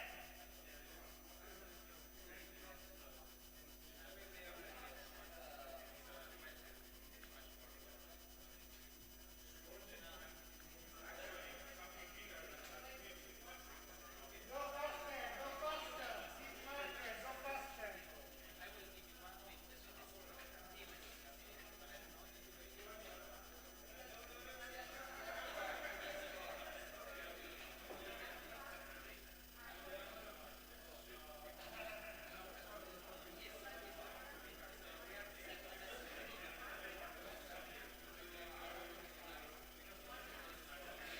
People get crazy.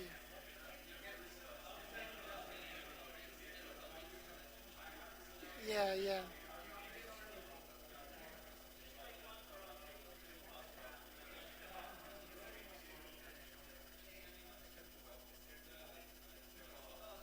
Did somebody deliver the Apartment message?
So, okay, boys, stop, stop, stop. Stop, please, and now some questions. Oops, oops, oops. So, how did you cheat to deliver messages?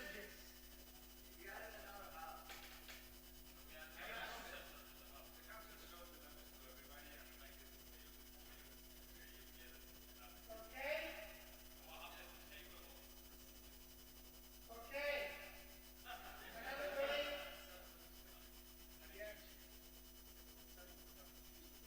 But actually, I made them write the message, the copy of the message. Okay, distributed approach of gamification. Yeah? That's important. You should always think, how would I solve this problem if it were in the real world? Okay? Then you have a way to solve it with a computer infrastructure. The problems are always the same. It's sort of entropic dynamics. Okay? And which of those approach scale? For example, your approach is the caching one. Which are the issues? Okay. Which are the scaling issues of your approach?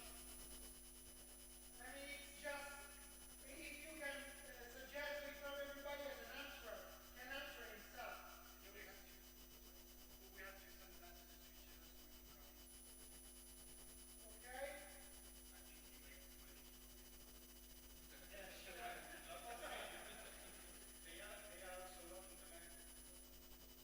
Okay. Any other comments from the back here?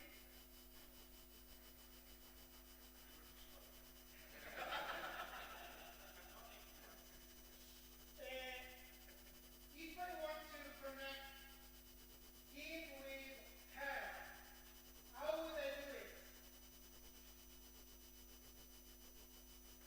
I have to connect the hubs. How will it happen?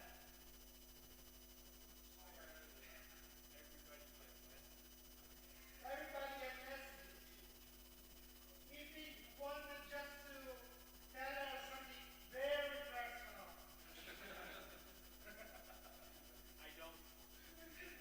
it could have been an issue. Surely he could have encrypted it, but still it would be just like a public domain. And the cost of the transaction would have been very high. So, yeah. So there is noise because you have noise during the interaction. Actually, when there are too many secrets, the noise is one of the great problems. There is no privacy, there is no isolation, there is a lot of communication that is going through that is not useful. Actually, the solution is almost that one. They made a cache. Okay, and the solution of the hub problem is the switch. The switch, see the hub is just like a straight line with two arrows. That means everybody gets everything. While a switch gives to each frame the proper direction. How does a switch work? It has a physiotherapy day. That's fine. I should go up and down and move my knee. And I'm going in 2 days, and my leg is going to block the funny thing. As an Italian, the only thing that made me walk today for almost 3 kilometers was going to eat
steady. I am steady, still steady.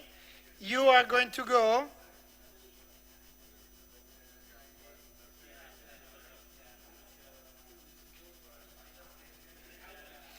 You should stop posting photos because there is not enough space to show you tweets. It's always photos. So, no, only photos. Okay, it's to Instagram. Okay, start with Rachel Wilmer and go. Start from the other part of the team. So start with you and her, okay? Start on my right line for sending messages. Go. 5 minutes.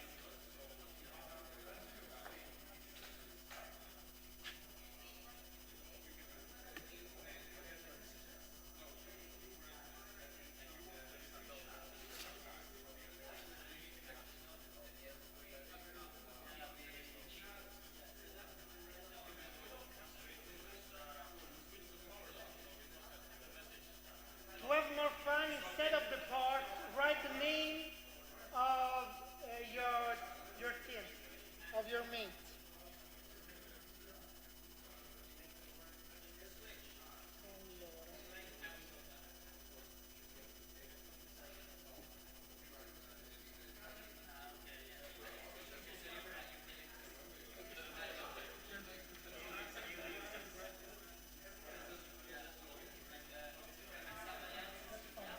I'm almost autonomous and I should be. I mean, if I stop moving my leg, I will never be able to move it.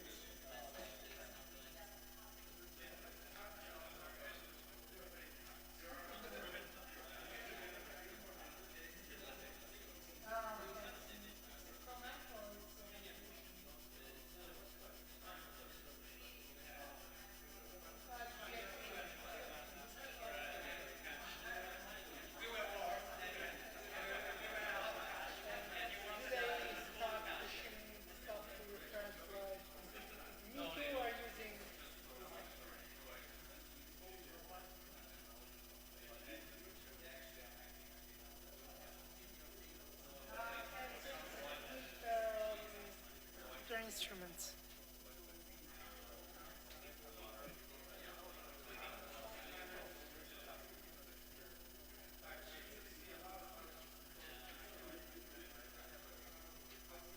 I just make more browser instances.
Okay, how's it going with the switch?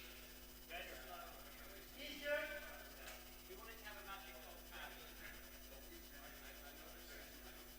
Okay, stop the switches. Stop the switches. Stop the switches. Do you remember stop the pigeon? Nobody. Remember, just him.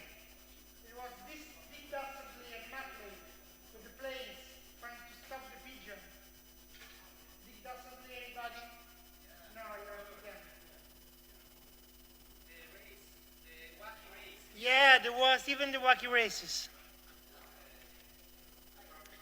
So, now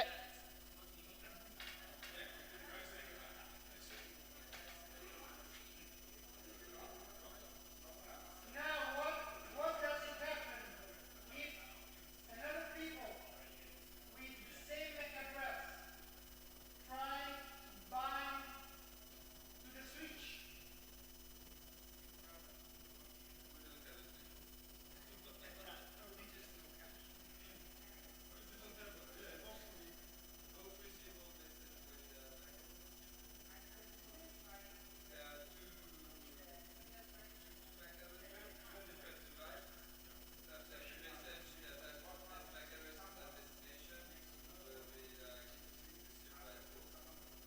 No, because why can't be received by both?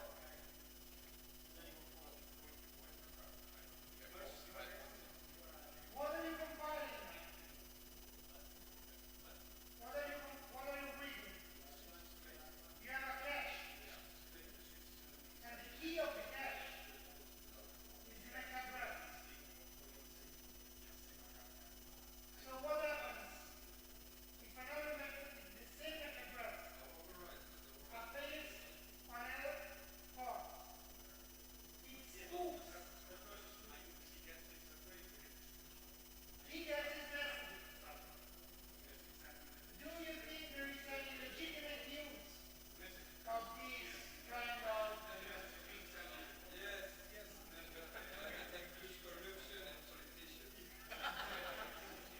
No, no, there is a legitimate use.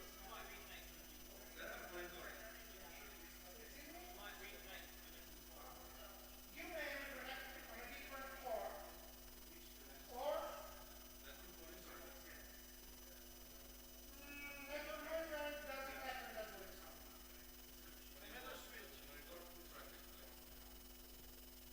Anybody? Anybody else? Excuse me? Okay, except for the connection. It's just like failover, high availability. Okay? So my server crashes. But there is a second one that binds with the same MAC address. Okay?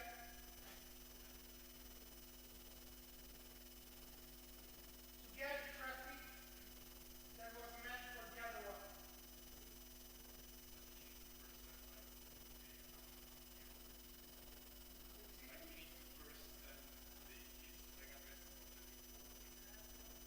Yes. In fact, we will see in the second part of the game that when a machine connects to a switch, usually advertise is MAC address on the port so that the switch can populate the cache. Exactly. These advertise with gratuitous ART. So, the problem is that on some switches, when you don't want this to happen, you can implement some policies to avoid this MAC address spoofing. Okay? But you may want in some case to allow it. It can be configurable. So, 5 more minutes, one switch, one hub, connected, start to exchange a message from somebody that didn't already send anything. 5 minutes, and let's see how do you go further.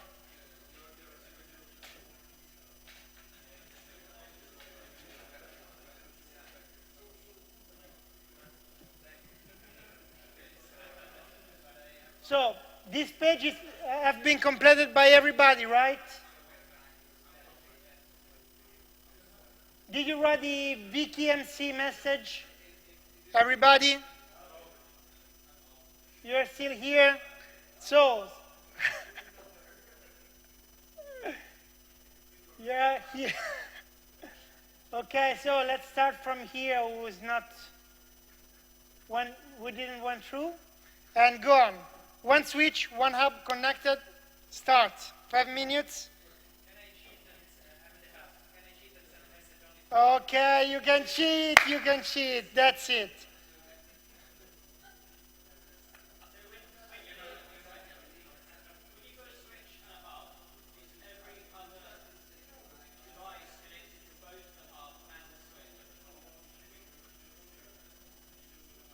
Well, if you apply, if you make this question, then you cannot cheat, and you should implement correctly the workflow, and you will get the answer. Okay? Go. So you cannot cheat at least until the end is 7 to 11.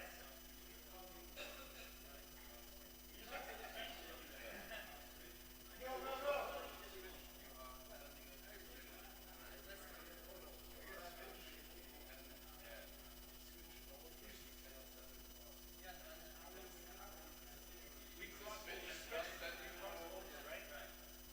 You communicate to the switch crosses over to the hub.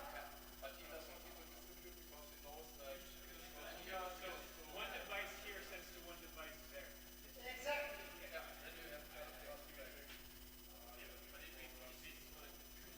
When he doesn't know, he probably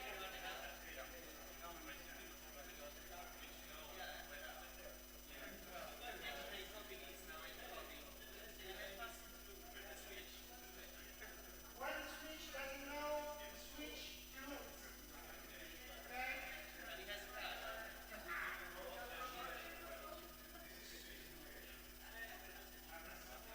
Then the switch starts to assign to a given part all the possible MAC addresses tied to the part. So the switch in his cache writes that all your MAC address appears on the same part. Okay, so you have her MAC address part 2, his MAC address part 2. You don't have a MAC address over there, huh? Your MAC address part 2, okay?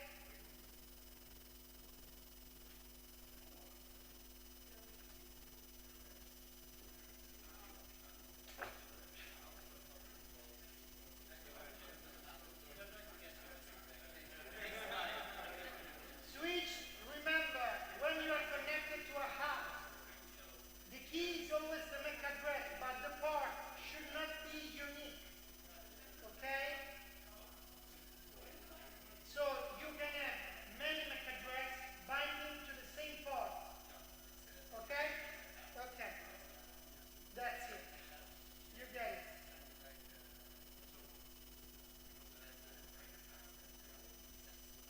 All the hub MAC address are registered on the same part of the switch because the hub broadcasts everything and forwards everything that came on his network on the same part of the switch.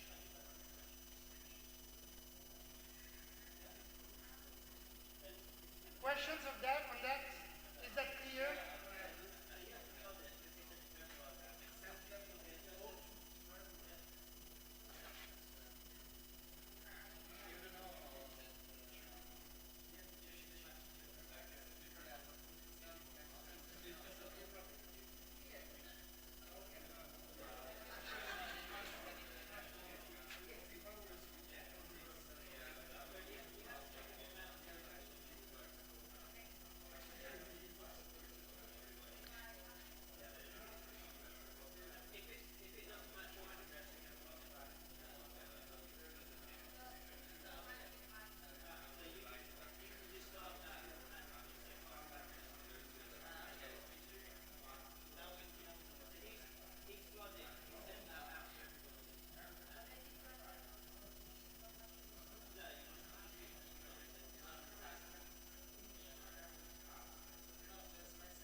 Okay, closing in 1 minute.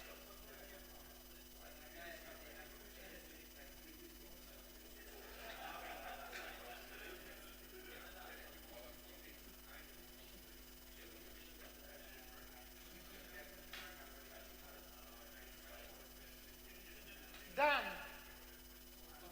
Okay? Did it work in some way for you? Okay, I understood you are probably the winner. Which is the last message you delivered?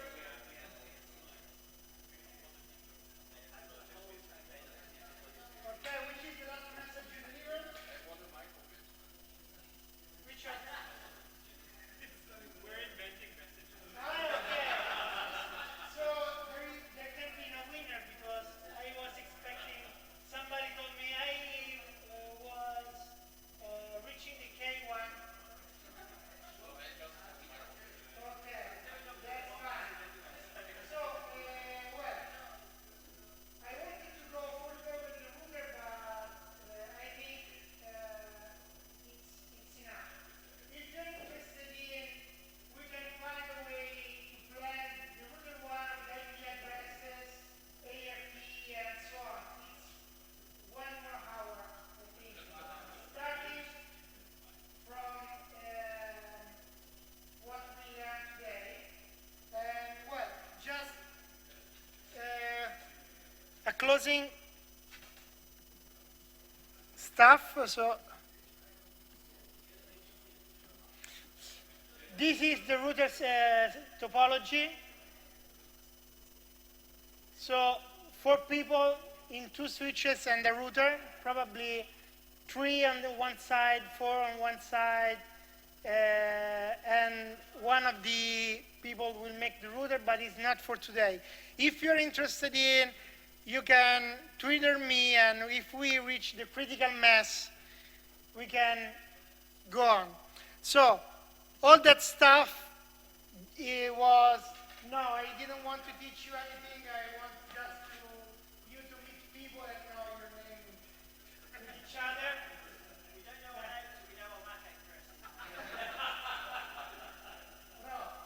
So, if you want to have fun, just ECP down on the MAC address you find and write a small robot to find from the OID from the first 3 bytes on the web how many devices, how many Cisco devices, how many Apple devices, how many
Yeah, thank you, Roberto. I hope everybody had fun. And yeah, next up is. See you tomorrow at my training. You will never come. There is a training Python for system administrator.